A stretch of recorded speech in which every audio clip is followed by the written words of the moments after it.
I just throw in the little bit that I know about my family. And I have no proof that anybody, well, I have got some proof that they actually met Fox.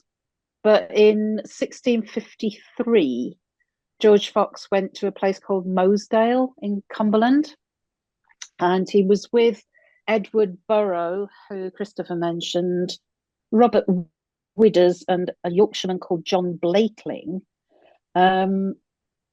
And Robert Widders apparently was described as a thundering man against hypocrisy and deceit and the rottenness of the priests.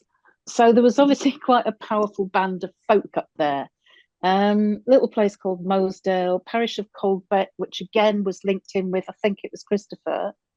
And my direct ancestors, Thomas Mark, of which there were several. So which of the great grandfathers he is in the chain, I'm not sure. But he and a couple of others set up a Friends Meeting House in Mosedale on the basis of Fox having been there. So George Fox was there in 1653, 1654, I think it was. They started meeting in Mosedale. This was all, a lot of it in the house of a chap called John Slee.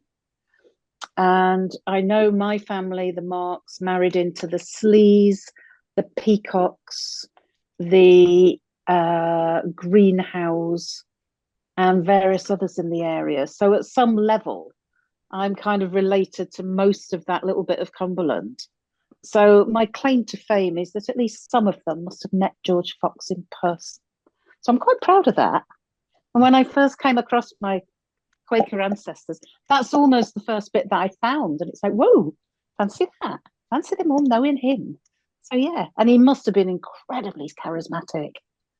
Because when you go to that bit of the country and you see how isolated and how tough life must have been. I mean, he really must have been that shining light that just kind of magnetized everybody. So that's my little bit.